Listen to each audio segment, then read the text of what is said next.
What's up, YouTube? This is episode 4 of the Super Deformed Gamescast, where we talk about all the nerdy, ridiculous, video gamey bullshit that's happened during the week and whatever else we feel like, but mostly video games. I got all the usual suspects with me here as usual. What's going on, guys?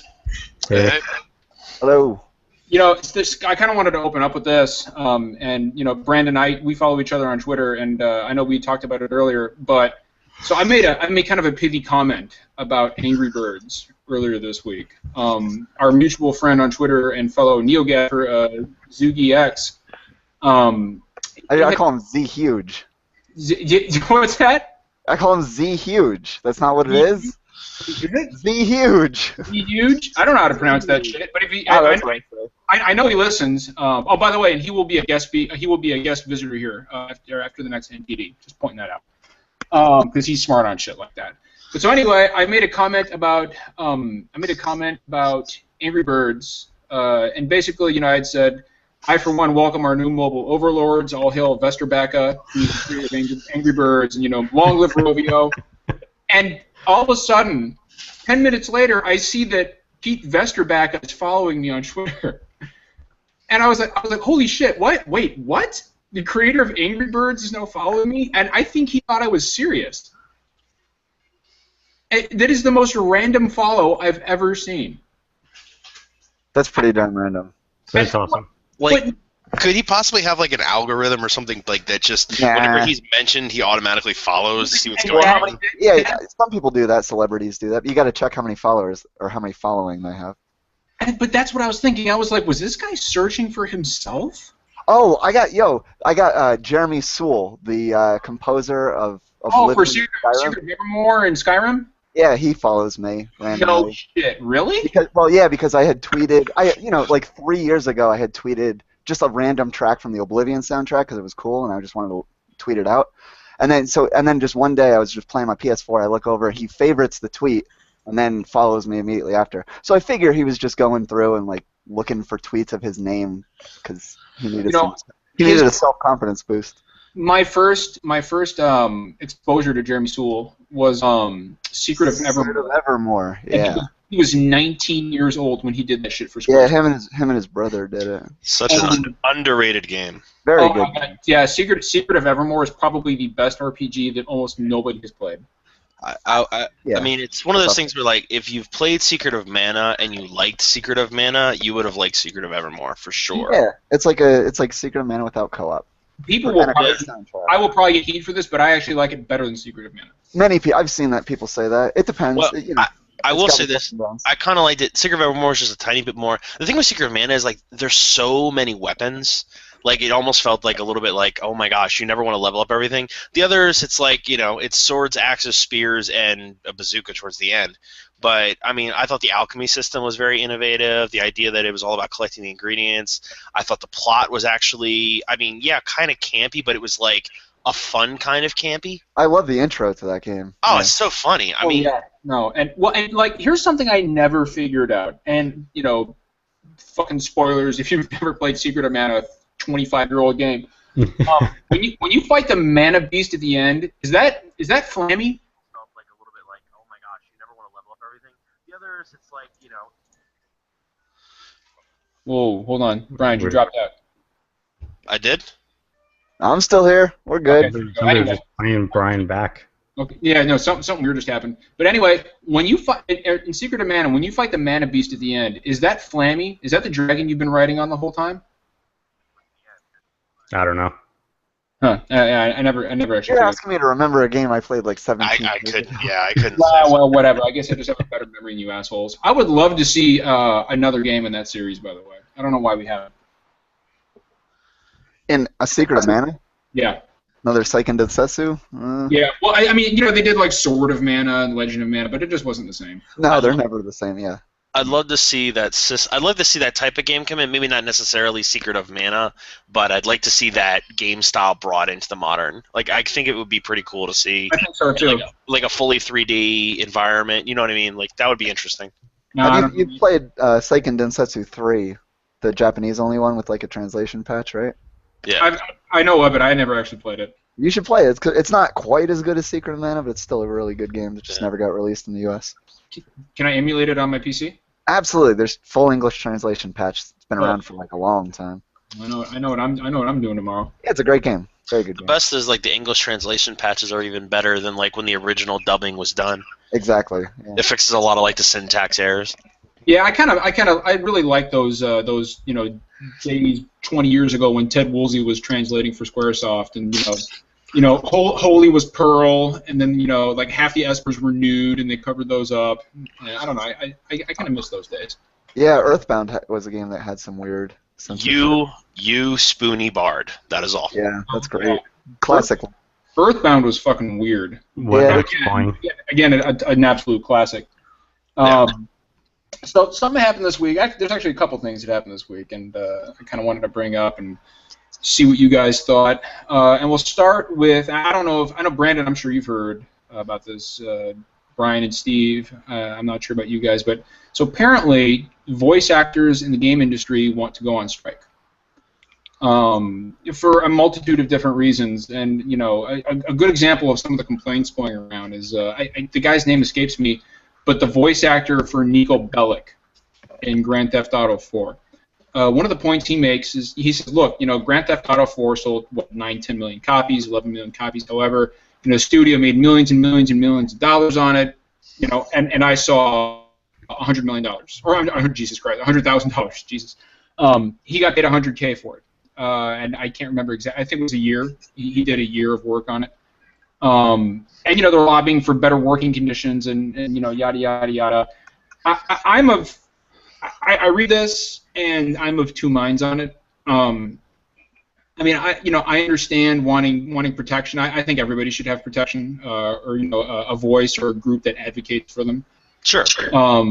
Having said that, politically, I tend to lean conservative. I'm kind of middle of the road, but I tend to lean conservative when it comes to the government. So I generally don't agree with unions.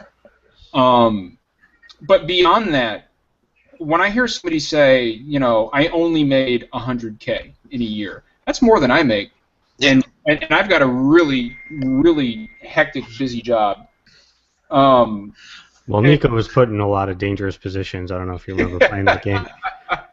I kind of want to know what they mean when they say better working conditions, because I would assume they're just in a sound studio, which doesn't seem like a very oppressive work environment. Certainly no worse than anybody else sits in an office space. So actually, the developers of Wolfenstein have in Sweden. They're in like a remote corner of Sweden. They actually have like their own motion capture and recording studio in there. I bet it would be pretty shitty to have to go up to like cold ass. I think it's like North Sweden. Or rather, Sweden. Yeah, but what I'm saying is like the conditions inside that studio are not, I would think, are fine. So yeah, I'm sure like if you're in a cushy LA studio, you're like Naughty Dog or something. Well, it's that, and also like I said, at the end of the day, he got more than likely. Now I can't say for certain because I don't know his contract, but I'm assuming he got paid his $100,000 regardless of whether or not the game sold or not. So he can only really make a complaint right now because the game sold so well. Now we could argue that his GTA 5, of course, it was going to sell well. That's all well and good. But honestly, and it's funny because I tend to be more liberal. I tend to actually side with unions. I do believe that unions serve an important function. But this, I'm sorry, this doesn't feel like a viable complaint to me. There's plenty of competition in that particular arena so that they can find people that will do it for relatively lower prices. You're not going to get paid $20 million to be a voice actor, okay? You just need to kind of get that out your head right now. And I don't understand what his real complaint is. He got paid $100,000 to do voice work. The game was successful, so he thinks he should get more money.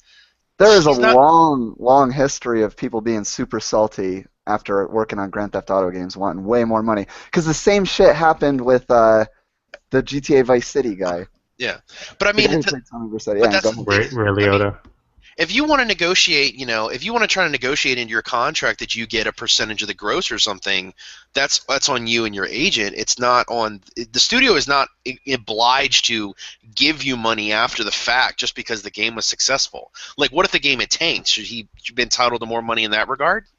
Well, you know what? I think it boils down to what your actual role is and how physically demanding the role is. Because I mean, let's be honest. A lot of voice actors for games, and not just games, but like CGI movies as well.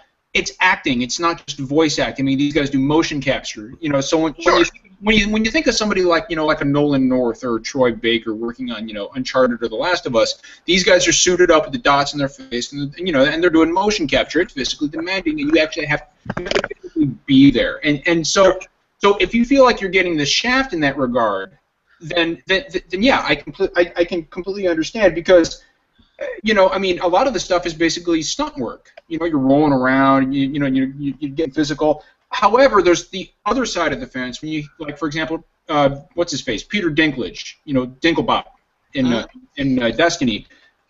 He sat down at a booth, and he probably took a day or two, and he recorded his lines probably from the comfort of his fucking home, because a lot of voice actors do that these days. They phone them lines, they send them in.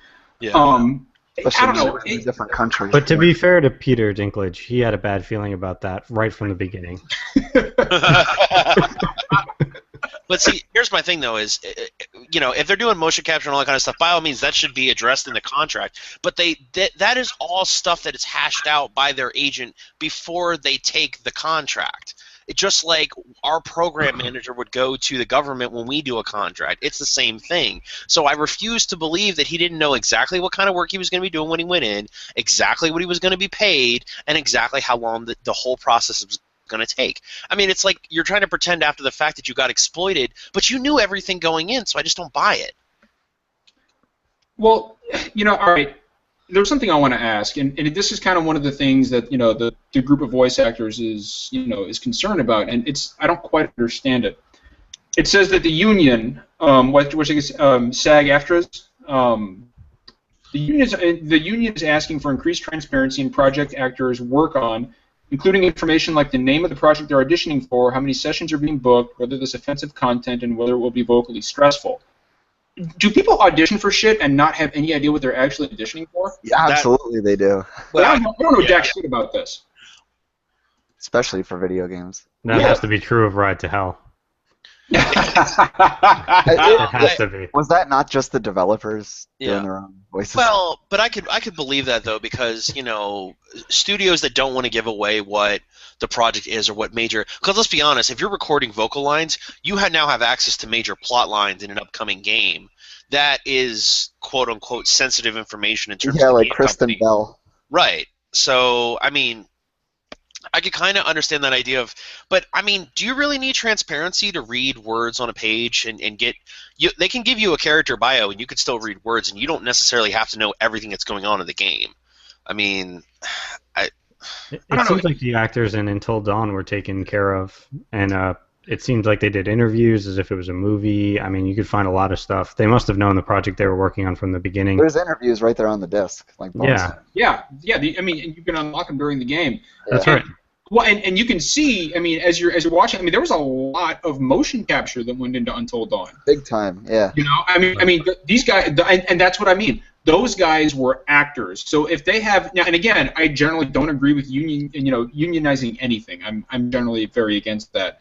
But in this case, those guys are putting not only physical stress on their bodies, but they have to be in a certain location. I don't know how long it takes to do something like that. I imagine it's very time intensive. I imagine just like a movie, it takes multiple takes. So yeah, I can see wanting some representation there from a union. I completely understand and I completely get that. But that's not the case for every video game. And so I guess what I'm wondering is can you make that delineation? Can you unionize some parts of one part of something and not something else? Again, I'm a newbie to this. I don't understand. Probably not. I mean, if you're gonna it's kind of like the writers' union in Hollywood. It's the same idea as, if you're all the writers belong to the union, and if one guy strikes, they all strike, that kind of thing. So I mean, the problem is, if they want greater transparency in exactly what the project will entail, then I'm all for that. Like, they should know exactly what travel is going to be involved, what physical activity is going to be involved, exactly what they're getting into before they sign on the dotted line. But I would wager that they get that information ahead of time, and I would be very surprised if, guys weren't aware that they were going to be doing something physical or they weren't going to be reading something offensive. First off, also, if you're going on to a Grand Theft Auto voice read and you're not sure if it's going to be offensive, I would like to ask where you've been for the last 20 years, because I think we all know what those games are going to be like. But yeah, I would say that what needs to also happen is, your representation, you're as an actor, you have an agent. He's supposed to be doing this for you, is getting in there and saying, okay, this is exactly what, is going to happen. This is how much you're getting paid, blah, blah, blah, blah, blah. So I just think maybe they need to hash it out at the lowest level. Like, it just needs to be better communication between studios and actors. And yeah, if they do need to make a payment adjustment, that's fine. But I feel like that's something that really doesn't need to be done with union intervention. Well, I really liked to see how the GTA 5, the trio of GTA 5 characters kind of like got out there and promoted the game a lot during, like, not just the 2013 release, but then again, like, the next gen release. Well, and you know like what? they were at gaming shows, and like they were really into it. They seemed really excited about their role. And just as an aside, what frustrates me about those guys is, the actor from Michael in GTA 5. I wouldn't, and he goes out like 6 months later and he's lobbying for gun control and saying guns are violent. Oh, I do remember seeing that now. Now that you mention it, yeah, that's pretty funny. Come on. That shit's hilarious. Yeah. You're kidding me, right? But so, I don't want to say this is all about money, but I will say this: if you complain, me personally, sometimes my job really fucking gets me down. Like it's a good job and I make a good wage, but I'm like. There are days I just want to I'm like, God, I can't do this anymore. You know how much I would love to get paid $100K to do voice work for a fucking video game? You'd find me doing it tomorrow. I would do it right now. Yeah, but you got to work your way up to that level of the industry. Yeah, oh, sure. Troy Baker didn't just start with like BioShock Infinite and The Last of Us. Oh, no, absolutely. He started with Snow. Yeah, no, he started way before that. Troy Baker had so many like unimportant roles way before like 2010 even. He did. I think in he put his time in. The first Modern Warfare, he voiced Soldier Number 4. Exactly, something like that. Yeah. I think that's where he got his start. But the other thing I want to point out is that apparently one of the demands of voice actors and motion capture actors is performance bonuses should a game sell over 2 million copies. What do you guys think about that? I'm fine with that, assuming it gets put into their contract from the get-go. But at the same time, so what happens when a game tanks? Are they going to give a percentage back? What happens if I skip the cutscenes? Right. Dude, if that's the case, then Peter Dinklage didn't make shit. If they're data mining that. Yeah, seriously. There's no way he knew what he was working on because we still don't know the story of that video game. Hey, you know what? All right, the expansion is really cool, but I will say that Vanilla Destiny the story is shit. So I hope the shit he didn't. You're really going out on a limb there, man. Yeah, I know. I don't know. It's like I read about this stuff and it irks me, because I mean 100K is 100K, and correct me if I'm wrong, but I don't think the guy who voiced Nico Bellic did any actual motion capture work, did he? Well, I mean, he's not Nathan Drake, it's Nico. It's Nico Bellic. I mean, it's right. As far as I know, and I could be wrong, and for anybody who listens to this on Twitter, please correct me if I am wrong, but I don't think he did any actual motion capture work. Did this whole thing, is he really is his concern over GTA 4? Is he digging up old dirt from 7 That's like one of the big things that he's concerned about is, hey, I only made 100K on doing voice work for GTA 4. In 2008. Why is this just coming up now? It's just one example. It's like, oh, this is what I'm talking about. But I read this, me as just fucking Joe Schmo John sitting behind his computer. I read this as, I did voiceover work for a video game and I only made 6 figures.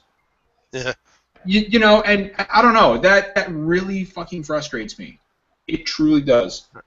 I mean, I understand because, actors, you never know when your next paycheck's coming. But that's the industry they're in, and they know that. Yes. So, again, are you really going to tell me that guy made 100K and he had to work that entire year? He didn't. He had to work maybe a month at the most. So what did you do the other 11 months? You know what I mean? You had 11 other months to go make more money. So it's just hard to feel sympathy. All right, we're beating a dead horse. Yeah, you guys are past that. All right. At the end of the day, whatever. I guess whatever happens. My only concern would be how it would affect a possible strike. How it would affect development of games in the pipeline right now. We'd have to go with non-union voice actors. They'd get scabs. we just have to play Ride to Hell. You know what? They would get us. They would get us. We should start doing portions of our show dedicated just to that, so they can just take it from there. Just if there's any game developers listening, we are available. Bruce Straley and Neil Druckmann, listen up. You are listening to the potential cast of The Last of Us 2. Absolutely. Okay. I'm just throwing it out there. All right. I think Brandon could play. Brandon, I think you're the villain, dude. Yeah. I get killed with a gunshot, fade to black. You just come off as the villain to me. Sure. I am obviously the hero. Steve, you are probably the love interest. And that's hot. I know, right? Well, mostly because of we're talking about Uncharted 5, right? Yeah, no, absolutely. Because everyone's going to die at the end of Uncharted 4. No, they're not. All of them. They're all going to die. Druckmann is jumping. I will assume my position as the loyal but effeminate friend. That's good. That works. That works. I can handle that. But no, Sully will die. Nobody else will die except the bad guys. But Sully will die. And you know what? I'm calling it out. His brother is the real villain. Yeah. No, I could totally see that twist. Yeah. Troy Baker's the villain. Sure. But so there was something else I wanted to bring up, and I thought this was fascinating, and I don't know how this is going to work for Microsoft heading into the future. So Phil Spencer says that from here on out, there are no more third-party exclusive games on Xbox One. Yeah, good. Good on any system. Sony shouldn't do it either. I am 100% okay with this. Yeah, it's a long time coming. Well, and as a guy who is primarily a Sony guy, I feel the exact same way about third-party exclusives for the PS4. I don't like them. With the exception of an IP that is owned by the studio. Obviously, we'll never play Halo on PS4, and they'll never play Bloodborne or Uncharted, and that's okay. Yeah. Having said that, I want gamers to play as many games as humanly possible. I'm really surprised they even bothered to do Tomb Raider after Titanfall. You know what? Like, Titanfall didn't set the world on fire the way they hoped it would, obviously. Well, the way I thought it would. All of us thought it would. At least I did. Yeah. Well, looking at the sales figures, and this is what struck me as odd for Rise of the Tomb Raider. If you look at the sales figures for, the reboot, it sold 6 million copies, but according to Square Enix, they considered it a commercial disappointment. Only in the first month that it came out on the original release, and then they eventually recouped profits with the digital or the definitive edition. Exactly, but I'm just going off the original version of the game. Sure, yeah, it was a disappointment for their initial sales. Exactly. Yeah. So why would you cannibalize cannibalize your sales, alienate half of your audience? That's probably why, because Microsoft is making it safe.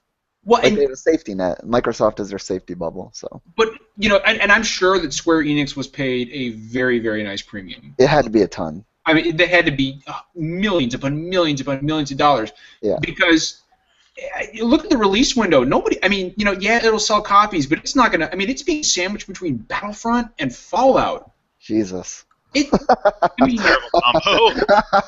two most hyped games of the year, aside from which is already out. Stop and think about that for a minute. And so Microsoft is the publisher, not Square Enix, right? So Microsoft are the ones who set the term for the game's release, and you have to wonder what's going through the minds of the guys at Square Enix right now when they say, okay, you know what, we will make your game exclusive to Xbox for a year. No problem. Thanks for the cash. And then they see the release date for the game, and they go, "What the fuck?" When is Gears 4 coming out? Gears 4 doesn't come out till next year. Oh, okay, all right. But Fallout. Even all right. Let's just leave one of the. Let's just say it was coming out next to Battlefront. It would still get obliterated. But it's not just Battlefront. It's coming out between those two games. Battlefront comes out on the 8th I can't remember which one, but Battlefront comes out, 1 week in November, then Tomb Raider, and then that very same week that Tomb Raider comes out, that Friday is when Fallout comes out. And I'm looking at this, and I'm like, this doesn't make any fucking sense to me. So I am sure that part of Phil Spencer's reason for doing this is blowback from Square Enix. They can't be happy with this. I don't know what was going through Microsoft's head, because in my opinion, sandwiching any game between Battlefront and Fallout this holiday season is essentially leaving it to die. You know, I mean, like I said, it will sell copies, but it won't sell many. And then PlayStation 4 owners have to wait a year to buy it on PS4. After a year, I don't know if I'm going to care anymore. PC releases early next year and PS4 is late next year. Is that how it is? What's that?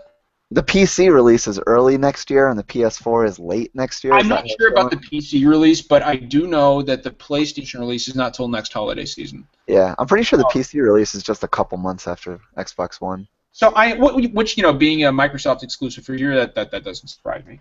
But you know, and we actually have the quote here from Phil Spencer. It says that he is no fan of third-party exclusives. Blah blah blah blah blah. He's willing to do deals such as Rise of the Tomb Raider, along with deals on the lines of Fallout 4 mods coming to Xbox One first. But as it stands, Microsoft is throwing its money and support behind its own first-party exclusive games instead of filling the blank account of video game publishers. As they should. Yes, I agree. So, not that I want Sony to do this, because I don't want them to. As I said, I'm all about people having access to the games they want to play. Do you think Sony will go on a buying spree after this? Maybe. Nah. I think, you know, they're into the stuff like buying the Call of Duty promotion. Like that's their big thing. They took that away from Microsoft now. Which is kind of unbelievable. I think they're more into that line of doing it rather than just purchasing third-party exclusives outright. Well, it kind of makes you wonder, like, you know, I mean, take this situation with Kojima, for example. I mean, you know, it really does make you wonder now that Microsoft has stated this. Will Sony say, you know what, we need to swoop in and fucking grab Kojima, give him a studio, and put out Silent Hills, you know, or pay him to make Metal Gear Solid 6 and make the Metal Gear I really wanted. That's impossible because Konami is going to hold on to their IPs for. Yeah, that's a good point. Yeah, I was going to say, keep in mind the IPs are not owned by the individual. That's a good point. Yeah, no, that's true. But those Pachinko machines, man. I Hit the lever. I agree with you guys. I think this is a very, very smart move and a very, very, you know, it's been a long time coming. I have always hated third-party exclusivity for whatever console. You know, which is why when somebody said, "Oh, I'm so disappointed that Dark Souls 3 is not PS4 exclusive," I said, "Why?" Like, I mean, who would be dumb enough to fucking say that? You know, fucking fanboys. Yeah. No shit. Fanboys say shit. And you know, that actually kind of brings me to another thing regarding Phil Spencer. Is I think it was either last week or the week before, he came out against fanboyism in consoles. He says, you know, I find it distasteful. You know, and I think it's actually, you know, and this is why, you know, I don't own an Xbox. I would love to have one. I don't have time for two consoles. I've already got a Vita and a PS4 and a 3DS, but I don't have time for four consoles. Actually, let me clarify that. But I like Phil Spencer. He's very, very vocal with his fans and members of the Xbox community. He reaches out to a lot of members of the community in ways that I don't think Sony does. I think Sony has a lot to learn from a guy like Phil Spencer. And it's refreshing to see somebody in the industry come out and say, and call it for what it is. You know, console wars are bullshit. Fanboyism, I can't stand it. I think this is a very, very good move, and I would like to see Sony follow suit with something similar. That's just me. I like Phil Spencer. I just do. Yep, I do too. Phil Spencer was the only guy when they were parading all those clowns around in 2013. Like during E3 and the Xbox One reveal and shit. Like Phil Spencer was the only one of all those douchebags that I actually liked. Well, and you know, you had to feel bad for him in 2013 because he was handed a shit sandwich at E3 with the Xbox One and the reveal. You know, I mean, they were, you know, it was coming out at $100 more expensive than it should have been. The focus was more on this is your new set-top box for your living room as opposed to this is a gaming console. And we all know that's not true. Xbox One is a gaming console, but it wasn't portrayed well by Microsoft, and then there was the mixed messaging about, you know, online chats and you know used games in the console, and man, he was just choking his way through that conference, and all the guys around him were just foot and mouth left and right, and he was kind of maintaining. I mean, he said some pretty stupid shit back then, but he had to he had to toe the company line. Yeah, he said some stupid shit, but he didn't do anything on the Don Metric level. You know, when he, like, you know, if you don't have the internet, we have a console for you that, you know, that does that. It's called the Xbox 360. Jesus Christ. You can't make this shit up. But yeah, I thought that was really refreshing to hear somebody like Phil Spencer come out and say that. It's been a long time coming. Sega does what Nintendo. And don't. Those were some fucking console wars, dude. I say I don't like console wars. Those are the only console wars that matter. These days, you got guys like everything else is a pale imitation of the early '90s console wars. Yeah. Well, okay, so I'll give you a good example of what exactly console wars can do. So there's a guy on Twitter, and I follow various hashtags on Twitter. There's a guy on Twitter, and he does an online podcast just like we do, and his name is Blackie Lebowski. That's what he calls himself, right? Okay. Yeah, that's Blackie Lebowski, and he does a very, very, very Xbox-centric podcast with some other guy called Crap Gamer. I don't know why you would call yourself Crap Gamer. Did you say crap? Like C-R-A-P? Like shit. Like man. All right, got it. I got to take a huge crap. The Crap Gamer. It's got to be an acronym for something badass, right? I don't understand why you would name yourself after fecal matter, but that's cool. He's really a fanboy, though. Anyway. So what this guy did, there's a very prominent YouTuber, just like us, because we are incredibly fucking prominent. And he's called Black Bond, and I follow him on YouTube and Twitter, and a lot of guys do. He's a smart guy, good guy, very very much just for the gamers. He's not a fanboy on their side. And Blackie Lebowski, I guess he had beef with him because on Twitter he posted a picture of his shadow holding a machete, and he just put it on Black Bond's Twitter page, right? And that was it, just a picture. No context, yeah, sure. No context, just and then he sent a text, and then he sent a Twitter, message. He was like, "Oh, I'm gonna fucking hunt you down," blah blah blah blah blah. And so I reached out to him on Twitter, and I said, "Dude, I gotta tell you, you're the kind of guy who talks the talk, then is the first one to shit his pants at the mere sight of dread." And he says, "I'm a scary motherfucker. What can I say?" And so we started going back and forth on Twitter, and I'm just laughing at this guy. And then he says, what does he say? He called my wife a cunt, which was funny to me because I'm like, dude, you don't even know my wife. Like that. What are you trying? This is over just like Twitter. Yeah, it's over Twitter, and he's like, yeah, your wife's a cunt. What now, bitch? And I'm like, why do you bother? I was like, okay, dude, I'll pay the He's like, come get me, and I'm like, I'll pay the thousands of dollars to hop on a plane and come to where you are. Yeah. Sure. Whatever, dude. And so I'm just laughing at this guy, and we go back and forth. He starts calling me a pony, and I guess that's a negative term for guys who have PlayStation. Is a pony? Sony pony. Sony pony? Yeah. I had been vaguely unfamiliar with this term until recently. It's not really very commonly used. I would expect an 11-year-old kid at GameStop, and like an Xbox teacher to call me a pony. Okay. But a full-grown man, I'm like, dude, that's something my 7-year-old would say. Dude, you're a Sony pony. I don't understand it. But I guess the bottom line is we're going back and forth on Twitter, and he tells me, "Oh, I'm going to kick your ass," blah blah blah blah blah. And I said, "Well, that's going to be difficult considering you don't know where I live." And how long does this go on? Is this like all I don't week? know, like 15 minutes. It wasn't like an all-day thing. Eventually, I said, dude, I got to tell you, you're about as threatening as a fucking Sarah McLachlan album.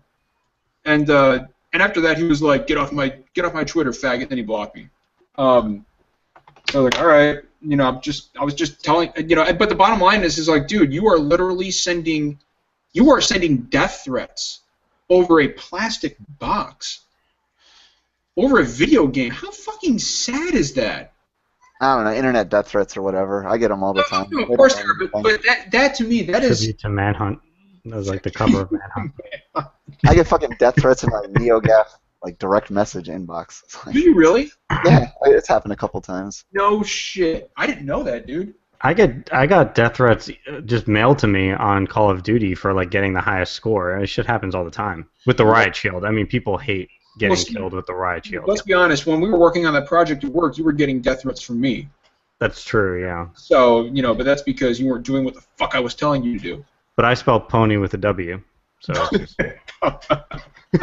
of breaking off of the fanboy shit here for a minute. You mentioned Call of Duty, and that's something else I wanted to talk about. I don't know if you guys have heard, but so Call of Duty Black Ops 3 for PS3 and Xbox 360 will not have a single-player campaign. So much bullshit. $50. $50 for $50 for fucking multiplayer and zombies. What do you guys think about that? It's fucking bullshit. I don't think the voice actor should get paid. So yes. So active, the dev comes out. They don't even have Troy Baker this year. Fuck this game. We can't handle, the PS3 and the Xbox 360, 7th gen can't handle what we're doing for the story mode. Get the fuck out of here. Yeah, that's hilarious. It's probably still the same fucking garbage, like the updated Quake 3 engine. Like if they manage to wad Shadow of Mordor up into a little fucking ball and pop it on a PS3 and 360, I don't care how inferior it was. No, that would not have been acceptable. Shadow of Mordor is absolutely disgusting. But on the old consoles, no, fuck that. What I'm saying is, if you can cram that motherfucker into 7th gen, don't tell me you can't put a 3-hour Call of Duty campaign into 7th gen. I guess we'll see when the game comes out, because now I'm expecting some hot shit that the last gen consoles couldn't handle. The last single player was underrated as well. I loved Advanced Warfare. It was good. It was good, not great. Yeah. It was the only single player campaign in the Call of Duty series that really kind of grabbed me. But I was more about Kevin Spacey.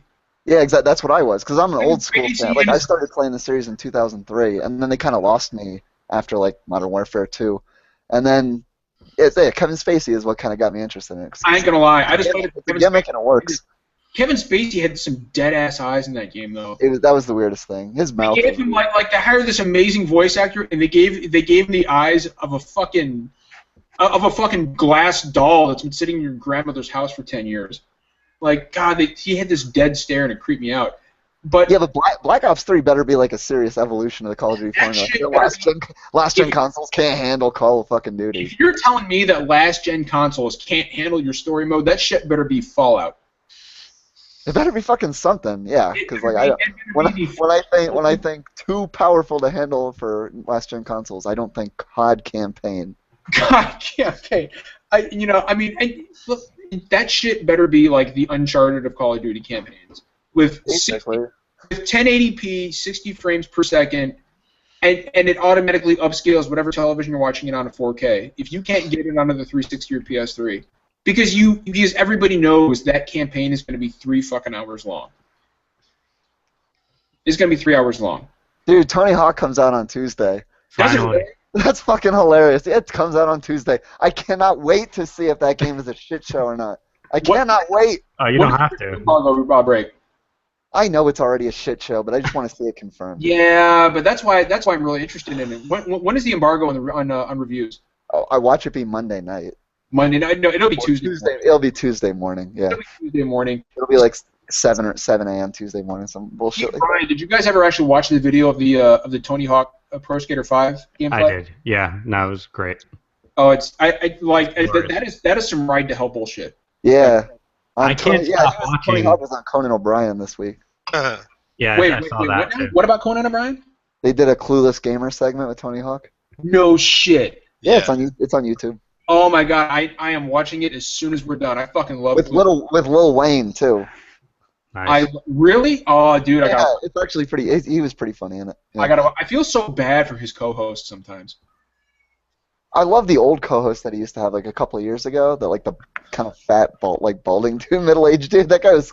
Aaron Blair. He's still there though from time to time. Oh, is he still there? I just haven't watched the Clueless Gamer thing. Like the guy who did it like back in like Resident Evil 6. No, but last year they did one for Advanced Warfare. He did that one.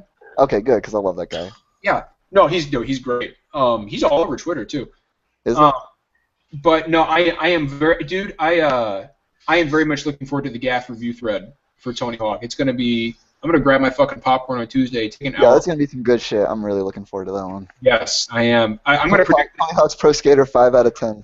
I'm gonna predict the Metascore right now, and I'm going with a 45. 62. No, I think you're being really fucking generous. Yo, there's gonna be some people who are gonna like give it like an 8 just based purely on nostalgia. They're like, oh my god, it's a Tony Hawk game. Yeah, you know what though? 8 out of 10. It doesn't play anything like the old ones. That I don't give a shit. If people gave scores based on nostalgia, Duke Nukem would have gotten a fucking 90. Look at Tony Hawk's Pro Skater HD. That game actually got some pretty damn like decent reviews for being as much of a garbage. That game only cost like $15, $20. Well, so. I will say this. I truly believe, and anybody's free to disagree with me. It's just the way I feel. I truly feel that some of those Metal Gear Solid 5 scores were steeped in nostalgia and not enough about story. Because gameplay is great, and that's a good example. Gameplay is great, but in a game where it's fucking driven historically by story, like Metal Gear is. That to me is the biggest disappointment of the year. Don't tell me that that's a perfect game, because it's not. No, it's very much not a perfect. It's just not. I finished mission 31, dude. I'm done. I don't even care anymore. Like I'm that's done. That's how I felt, and now I'm kind of. I finished Mad Max, so I'm kind of trudging my way through Chapter 2 with no care whatsoever. I heard it's awful. It's tedious. Yeah, I'm just not interested. Nope. I deleted it from my hard drive because I do all digital these days. I'm gonna finish the game just because I feel like it. It's gonna be on my Game of the Year list, and it's gonna be up there pretty goddamn high. So I just wouldn't feel comfortable with that if I didn't actually finish the game, even if it's lowering my opinion actively as I play it. Steve still hasn't played it, and he probably won't. Will you, Steve? Sure played it. I got the gist, choke Russians, listen to 80s music.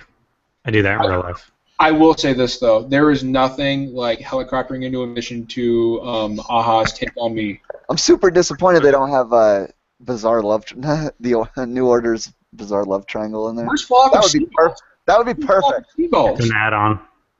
I mean, the PC version, you can put whatever the fuck you want. It'll be even the old consoles let you put whatever song you want. It's only the PS4 and the Xbox One versions that you can't use a custom soundtrack on. You know what I really would have loved in Metal Gear Solid 5 was the original Metal Gear Solid soundtrack. What? Say that again? In Metal Gear Solid 5, as part of your cassette tapes, I would have loved selections from the original PlayStation Metal Gear Solid soundtrack.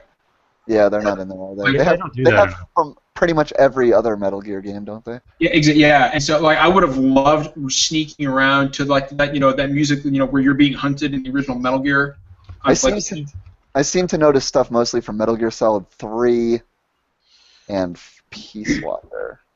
Oh, Peace Walker! I fucking love Peace. Love Deterrence is in there. What game was that from? Peace Walker is still the greatest Metal Gear of the past 7 years. Love Deterrence was from Peace Walker, and that's Peace Walker Metal Gear Solid. You don't get better than that. You just don't. Period. Have you guys heard of Undertale? Yes. I have actually. Wait, hold on, wait. Is Undertale the RPG? Yeah, it's like that 8-bit looking RPG where you can fight enemies or try to understand them. It kind of looks like Earthbound-ish. Yeah, it's in that genre. It's PC only though. Yeah, Steve, talk about that for a little bit because I know a little bit about it, but I don't know much. I don't know enough about it. That's why I was asking. Sterling gave it a 10 out of 10. But really? it's the highest rated game on Metacritic right now. Yeah, it has like a 97. It's got a 98 now. I saw the developer tweet out a picture to Hideo Kojima of him beating MGS5 on Metacritic. Really? Yeah, it's pretty cute. That's nice. I like that. I really hope that man finds work elsewhere. I mean, I know he will, but I hope he finds. I guess what I mean is I hope he finds a studio where they allow his creative juices to truly flow. Because playing Metal Gear Solid 5, I really get the sense that Konami, that was definitely not the game he wanted to make. I think I can definitely feel the hand of Konami higher ups there. I mean, I'm sure it had a ballooning sound or production budget, and from what I've heard, it's going to be tough for that game to even break even. What you heard was probably bullshit. Because are you talking about that Forbes thing? No, I can't remember. Oh, okay. Well, yeah, because there was that Forbes piece, the thing that got posted on. Not even a Forbes piece, but I don't listen. Dude, if I want my video game news, I don't go to fucking Forbes. No, because they have like the contribute articles that always get misattributed to like Forbes proper. When the hell did Forbes start writing on video games anyway? They don't. No, it's contributor. It's like a blog. It's a Forbes blog. So like not any Joe Schmo, but like it's pretty much just Joe Schmo. But I think the reviews go up on Metacritic. Yeah, I'm sure they do. I mean, what? What's the point of Metacritic? Well, they do have people like Eric Kane is a regular contributor to Forbes. Eric Kane is probably the most recognizable video game contributor to Forbes. I barely even know who that is. He's pretty well known. I mean, as far as video game journalism goes. Oh, and by the way, guys, unfortunately, kind of breaking topic for a minute, but Xavier Woods did not retweet our little shout out to him. He's a busy man. That's right. He's a busy man. I don't believe he will. I still like him. He's still good people. I was hoping for a retweet though. I'm not gonna lie. It would have been sweet. It would have been sweet. Maybe Vesterbacker will do it. Maybe if he's following me, maybe the creative. Try your luck. What? Don't let anybody stop you. Maybe if we dedicate our entire next episode to the benefits and virtues of mobile gaming. Yeah. Pete Vesperbacka will give us a retweet because that'd be kind of cool. Guys, I'm not gonna lie. How awesome is mobile gaming? I deleted all my mobile games. Go ahead, not lie. I just did a purge. I was like, fuck it. I can't take these stupid non-games anymore. If you want me to not lie, he's not going to retweet the show. I assure you. Oh, I guarantee he won't. But I will say this because I am certain he won't. Mobile gaming is fucking bullshit. It sucks. I can't stand it. I downloaded Final Fantasy VI for my iPad, and it was literally shitting on a classic. Well, Square Enix has a very sordid history with mobile. It was awful. I will more so than average, even. So their games also cost like $15 fucking. For like Chrono Trigger on iPad is $15. It's honestly better to like download an emulator to your iPad or something. You know what I mean? Like it would just be better that way. Yes, 100%. The only worthwhile mobile games that I've ever played are on my phone right now, and they are Hearthstone. Which is pretty amazing to have on a mobile device, I'm not going to lie. Fallout Shelter and Final Fantasy Record Keeper. If you guys haven't I played the shit out of Record Keeper from like when it came out until June. I played it like every day, and I was just like, fuck it, I'm done. I can't do it. It feels like a goddamn job, a chore. It does, and I don't play it very often, but it is fucking like just for the nostalgia value. Absolutely, I play the shit. I got a whole party up to level 50 or 60 something. Like I was playing the shit out of it every day for months. It was pretty fucking Because it's Final Fantasy battles, but exactly with like classic. It does get tedious eventually. Well, and Brian and Steve, like if you guys aren't familiar with it, so you basically fight like for example, there's a sprite-based version. It's set up like Final Fantasy 5 or 6. It's a full active time battle. But there's like sprite-based, there's like bosses from like other games. For example, there's the Guard Scorpion from Final Fantasy 7, and it's frightful. And you can fight him with like Tidus and Waka and fucking Cloud. And I'm like, this is pretty fucking cool. Yeah, you're talking about All the Bravest? No, don't. We don't talk about All the Bravest. Yeah, we don't. Because I was about to say, I'm pretty sure that's like Record Keeper was the apology for All the Bravest. Yeah, All the Bravest is to Record Keeper what Final Fantasy 14 was to A Realm Reborn. Yeah, sure, exactly. Perfect comparison. I can agree with that. That's All the Bravest came out, and I went to I put it on my phone because I didn't know what it was, and within 5 minutes I was phoning up my bank account to tell it how sorry I was. I love that GIF from IGN where the dude's just rubbing the screen like a fucking douchebag, and fucking the characters are just going crazy, and that's the game. Well, I tell you what, he was probably doing that because it really gives you all the tools to create your own fun. Oh, buddy. I was waiting for it. I knew I was gonna work it in. I knew it. Brandon, I don't know what you've started, but every fucking episode, it's gonna happen. I'm gonna find a way to sneak that shit in. Why not? It's okay. I'm just all right. Okay, so this isn't actually game related, but I've always been curious, Brandon, and I know Brian and Steve probably are too. What's up with your avatar? Explain that to me. Mine? Yeah. I just got it from some DeviantArt page. That's it. There's no story behind it whatsoever. I ain't gonna lie, she's kind of good looking. Yeah, it's a cute little like anime looking chick. I kind of cropped it out of the full portrait, but it was like this weird kind of bio-mechanical looking thing that I cropped out. But yeah, the art was cool. The art it's DeviantArt, but not like the weird DeviantArt. Yeah, dude. There's some really. Yeah, no, it's like normal DeviantArt. See, now that I know that it's DeviantArt, I'm wondering like legitimately worried about what the rest of her body looks like now. I'll post a link to the full thing. Do it. Yeah. It's not really that weird. It's just a normal like portrait look. One more thing I want to talk about, guys. In case anybody's unaware, Battlefront beta, October 8th. Everybody can join. I think it goes 3 days. I cannot fucking wait. Yeah, that's gonna be a blast. I cannot wait for shit. What about that? What's going on with the Rainbow Six beta right now? Is there one? I don't know. Oh yeah, it's going on right now. What? Really? Yeah. For Division or Siege? Sign up for it, Brandon? Siege. No, the Division's not a Rainbow Six game. No, yeah. Yeah, Tom Clancy. Yes, it is a Tom Clancy game. Yeah. Yeah. RPG, isn't it? I swear there's a Rainbow Six Siege beta like as we're talking right now. The only betas I know about are the Battlefront beta, which comes out October 8th, and the Dark Souls 3 beta, which I signed up for, and hopefully I get in. Because I would love to play that and talk about that right here on the podcast. Yeah, the beta goes through October 1st. I think it started yesterday or 2 days ago. I would love to be a part of the Dark Souls 3 beta and be able to talk about that game before a lot of people do. I think that'd be really cool. I signed up. I don't know if I'm going to get in or not. Oh, and you know what? Talking about Souls, there's actually something else that I thought was pretty cool. And this is just something small, but I would love to see more companies and developers doing something like this. So I got my Bloodborne Platinum, right? It was really hard. It's one of the hardest Platinums I've ever gotten. And apparently, what Sony is doing is if you got the Platinum for Bloodborne, you are getting an exclusive theme, Bloodborne theme for your PS4. And only people who have the Bloodborne Platinum have access. Oh, that's awesome. Is it only in Europe? No, from what I know, from what I know, it's everywhere. I haven't gotten an email yet, but I mean, I know other people who say they have. If it's just in Europe, that sucks. I mean, but I refuse to believe it's just in Europe. I'm sure it'll be here too. Let me double check on that because I don't know. I might be mistaken. But I thought that was really fucking cool. I'd never heard of anything like that before. And I'm a trophy hunter myself. So if if people start throwing out exclusive shit for getting trophies, that's awesome. And I wanted to see what you guys thought about that.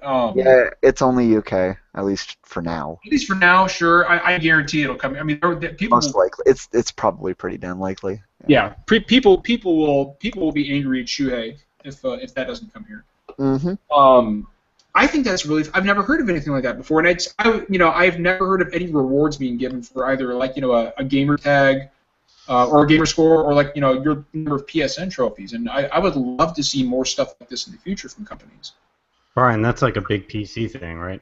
It is. I mean, to kind of make a World of Warcraft analogy, I mean, one of the things that made the game appealing for hardcore gamers was that there was a ton of rewards for people who would clear the hardest content. Whether that was unique equipment, whether that was unique vanity items like a mount or a different piece of armor. That's all kinds of stuff that was meant to encourage the hardcore player base to continue to beat their heads against difficulty, because the exclusivity of those rewards and that, the only person who had this was somebody who cleared, the hardest difficulty or got the platinum trophy or what have you. That's a huge selling point for hardcore gamers. So I think what's really good about that in the console market is you can start to turn guys who may or may not have been necessarily as serious as gamers. People just have a natural competitive drive, and I think that will actually be a good thing for console gaming.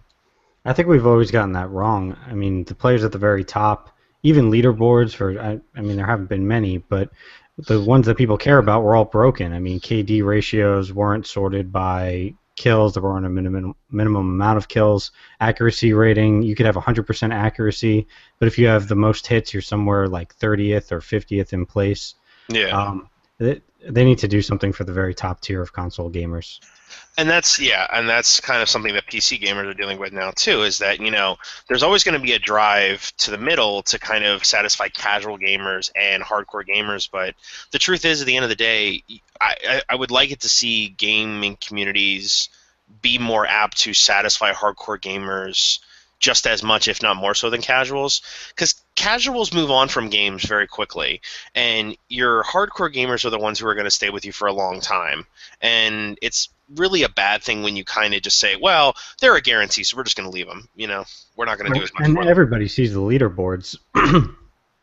With SOCOM 4, I cracked the top 75 for KD ratio, and the guys, like 40 or 50 of those guys, were guys that came on, killed 10 people, didn't die, and never came on again. So, like, with a 5.0 or 5 point whatever kill death ratio, you're just going to sit at 70.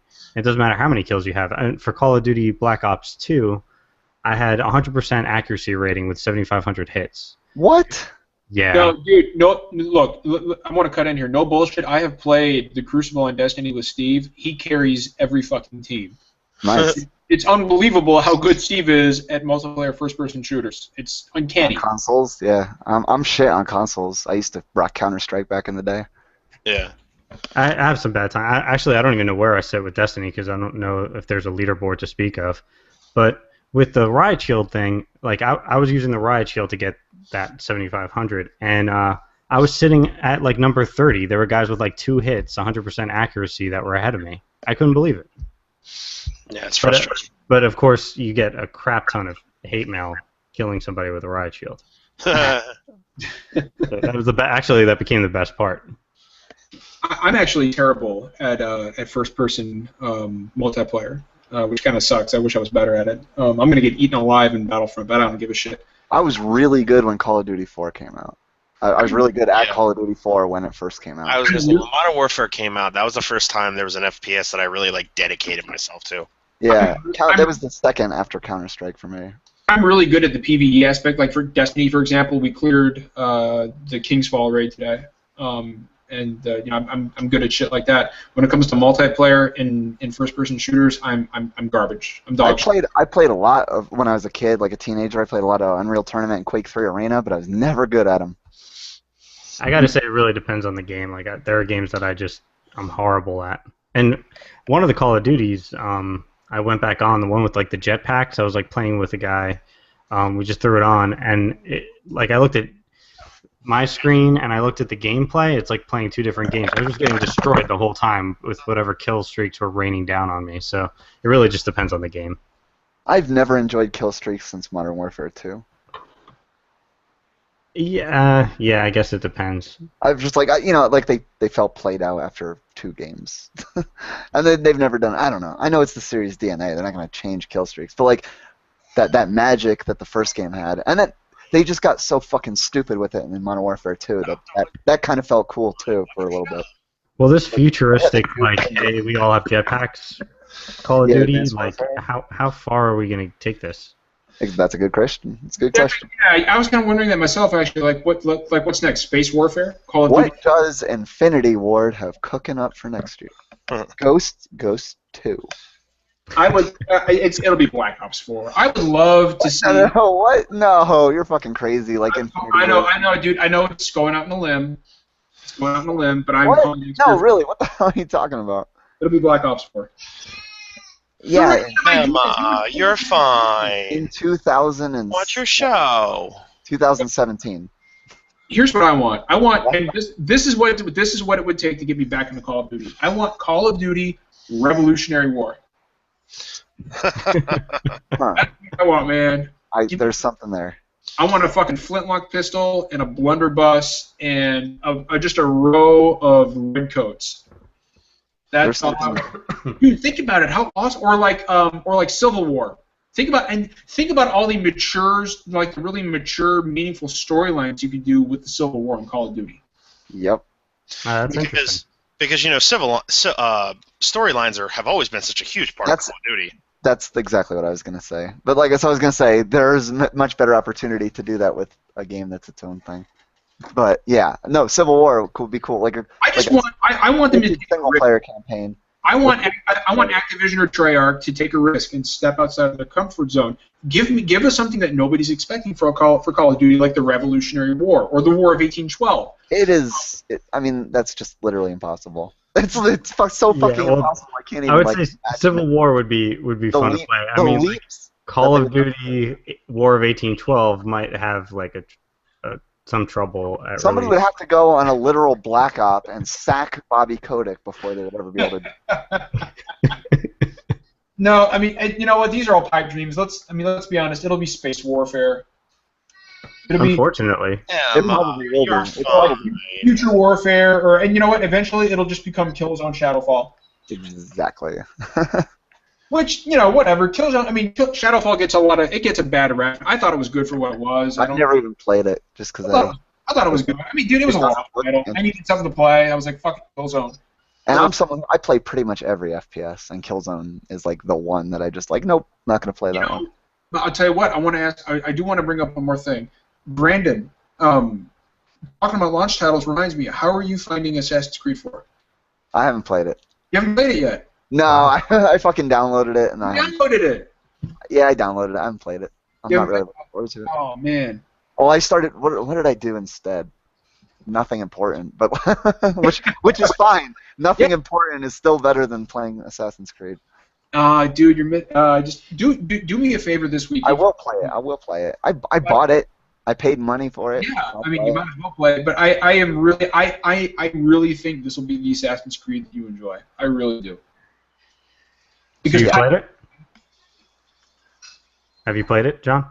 Have I played it? Oh yeah. Oh hell yeah. All right. Yes. Yeah.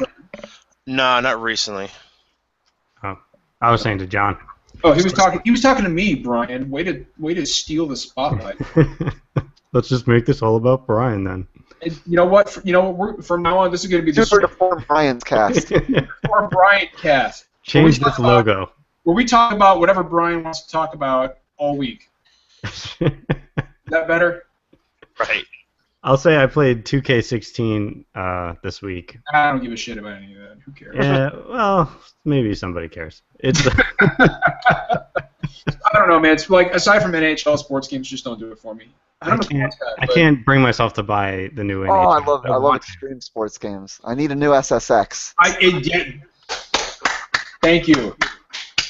Dude, SSX. What was it like in 2012? It was 12. Yeah, I even enjoyed that game. It gets a lot of shit, and it wasn't great, and it wasn't the SSX that we needed or wanted, but it was still pretty fun.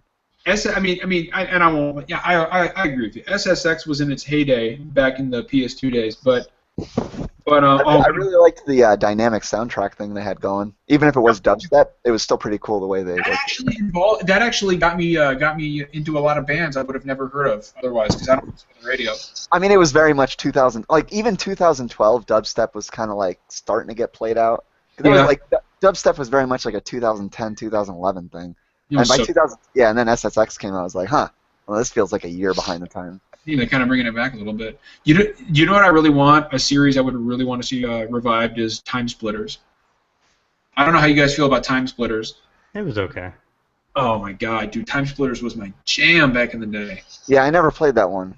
Time Splitters or Legacy of Kain? I never played either of them. Oh my god, dude, find an emulator or go buy a PS2. Dude, go buy a PS2 and see if you can find any of the Legacy Kain games. I have both of them on Steam. I bought them on Steam.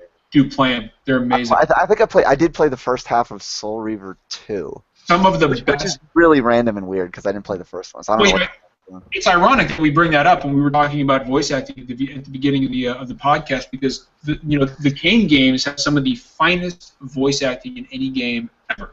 Yeah, and we're talking about a time when fucking Mega Man. That was like Mega Man PS1 games and yeah, exactly. Yeah, Mega Man, like Mega Man X2, was coming out, and then you had the kid. Wait, Mega Man X2 is a Super Nintendo game. Was it? Yeah, it was Super Nintendo. Oh, all right. I think the first one that was on PS1 was X4. All right, you had Parappa the Rapper, and you had fucking Crash Bandicoot, and then you had Genius game. Oh, Parappa the Rapper. I'm kidding. I don't know. It's all in the mind. It's all in the mind. Well, chop on. I fucking love Parappa the Rapper. I can't believe we're talking about Parappa the Rapper instead of It's a good game. It's a PS1 classic. Yeah. For anyone who wanted to know, 2K16 is pretty solid though. Yeah, how that back to Parappa the Rapper. I'm Jammer Lammy. That's what it was about. Dude, fuck, Jet Set Radio. Yes, I played Jet Set Radio. So the thing about Jet Set Radio, like the Dreamcast controller only had one analog stick, and the way the camera worked with that game was you had to press the left trigger to center the camera behind the guy. That was just fucking even this was a time when the PS1 had the DualShock and the Tony Hawk games had dual analog controls just fine. So like when Jet Set Radio came out, you're like, what the fuck is going on with this? Yep, exactly. And all this. However, the PC port fixes that. Steve is like, I just want to talk about NBA 2K16. Well, I don't want to talk about all this nostalgic bullshit. Is NBA 2K the one with Jesus Bynum?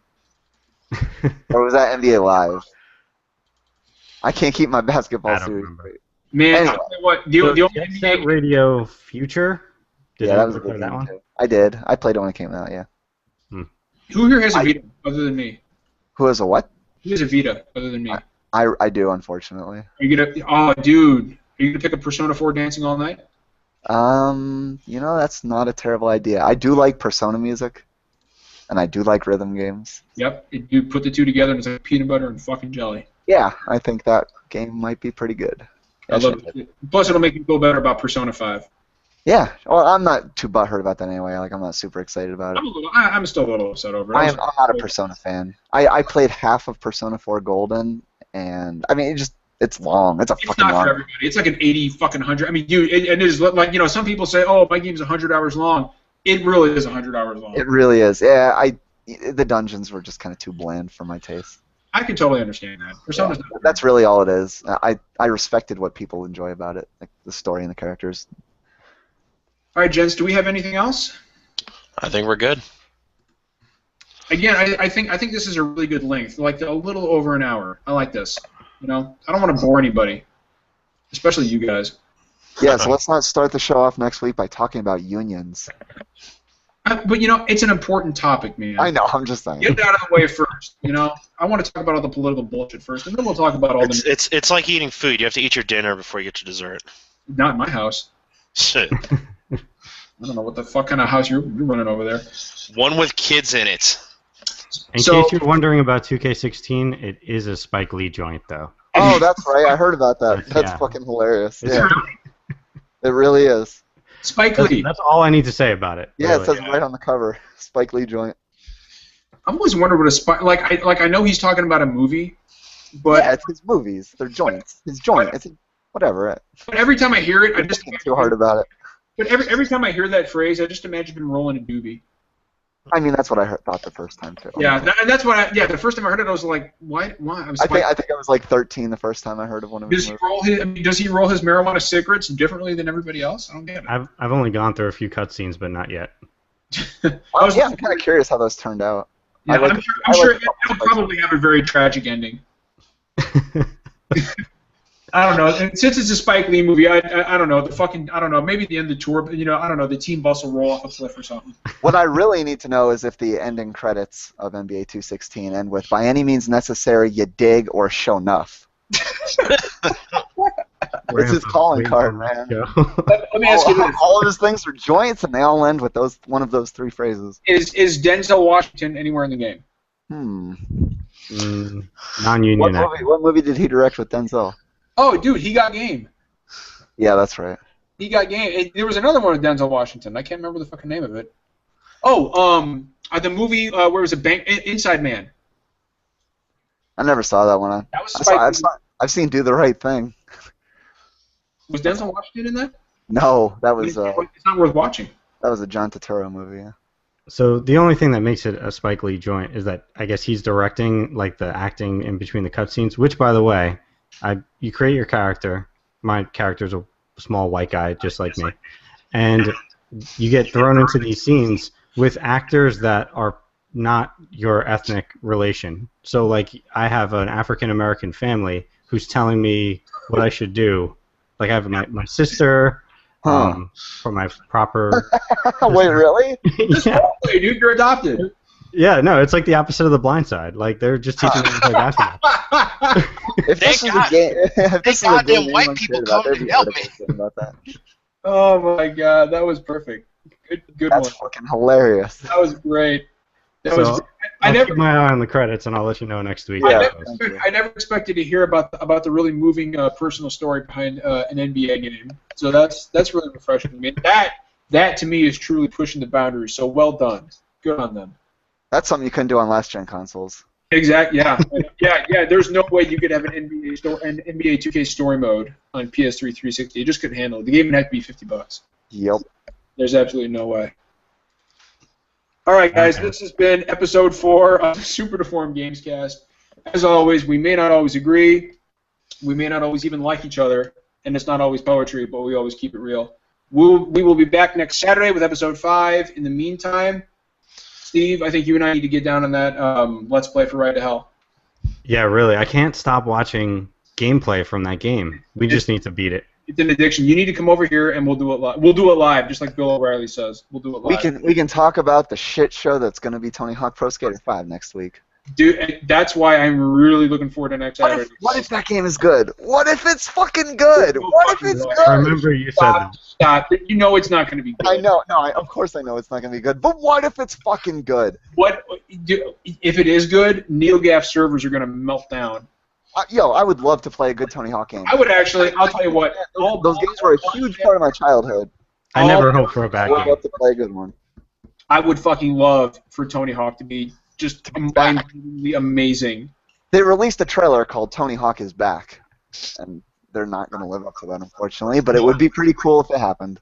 Unless they're pulling like some massive troll, and they're like, all those gameplay videos, we're just joshing you. It's actually they released some like badass AAA like. It's actually 1080p, 60 frames a second. We poured $50 million into it. Enjoy. That would be genius. With in a year where Metal Gear Solid 5 came out, that would be the biggest ruse. And we actually got Tony Hawk himself to perform all the motion capture for all the skaters. But who knows? It's possible. And that soundtrack that we revealed, well, that was all just a joke too. Here's some songs that cost actual money. Oh god. Before we make a prediction, we better get off. Yeah. Tony Hawk's soundtrack isn't bad, by the way. That's like probably the best looking part about the game. And there it is. To be honest with you, it's also probably the most expensive part about the game. Probably. And it's like the lowest budget soundtrack maybe the series. It's the part of the game that costs the most to produce. All right, we need to stop. All right, everybody, thanks for tuning in. As always, please comment, rate, and subscribe, and we will see you all next Saturday. Thanks for tuning in, people. Later.